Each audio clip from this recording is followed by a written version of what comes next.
Bonsoir à tous et bienvenue dans ce point de l'actualité. Le président de la République, Alassane Ouattara, est en déplacement hors du pays ce vendredi 20 janvier 2023.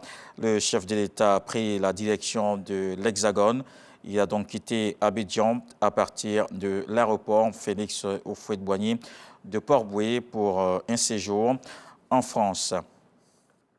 C'est un ouvrage pour comprendre l'évolution dynamique de notre économie, partir de la production à la transformation. C'est l'objectif visé par l'inspecteur général d'État, Théophile Awamdoli, l'auteur d'un essai critique de plus de 300 pages dédié à la transformation structurelle de l'économie ivoirienne.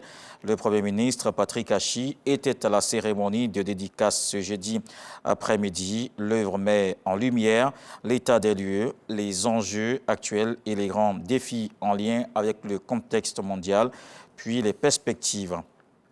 Les professionnels des secteurs de la communication et de l'économie numérique ont dressé le bilan des actions de 2022. Le ministre Amadou Coulibaly est revenu sur plusieurs questions de l'aide financière aux médias, l'assainissement de l'affichage publicitaire, à la redynamisation de la poste. On le voit avec Didier Nguesson. 2022 a été richement meublé au ministère de la Communication et de l'économie numérique.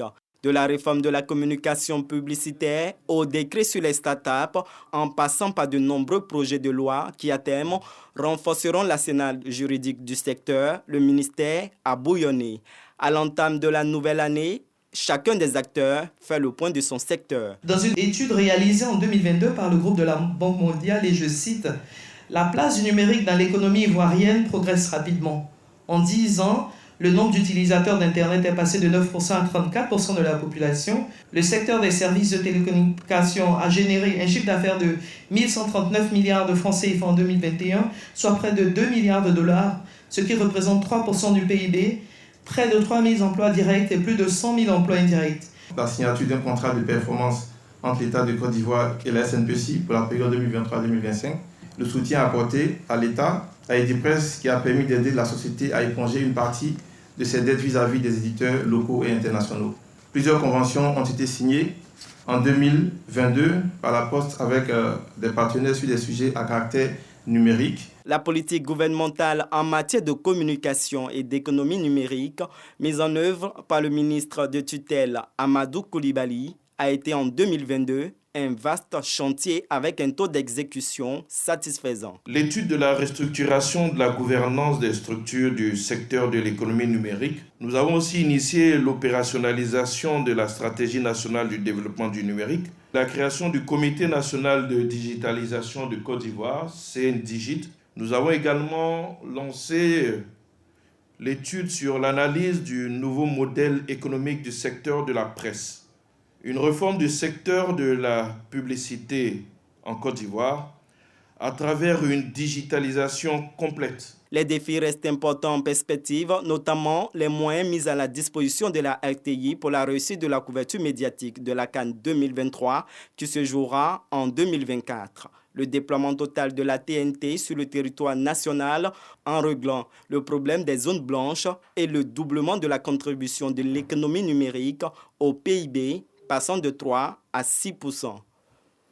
Treichville est l'une des plus vieilles communes d'Abidjan. Vous le savez certainement, elle abrite des constructions menaçant ruines qui sont toujours habitées. Pourtant, la mairie a identifié 18 des bâtiments à évacuer de leurs occupants et à démolir. En plus de Treichville, d'autres communes du district d'Abidjan ne sont pas épargnées, notamment en termes d'installation et de normes techniques qui ne sont pas respectées.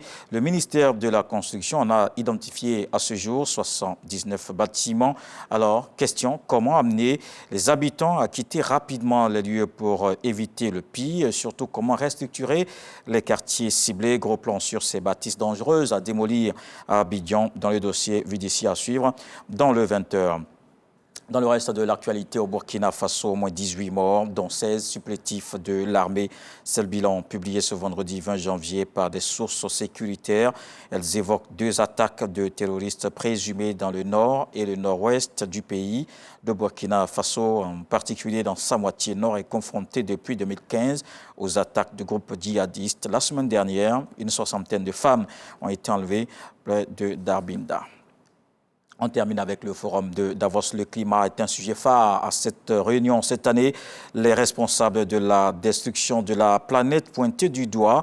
Le secrétaire général de l'ONU a accusé certains géants pétroliers d'avoir colporté le grand mensonge en cachant les informations dont ils disposaient sur le réchauffement climatique. Le patron de l'ONU a réclamé des poursuites judiciaire.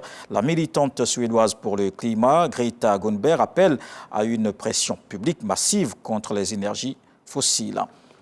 Voilà pour le flash d'information. La suite avec les infos régionales, on se retrouve à 20h.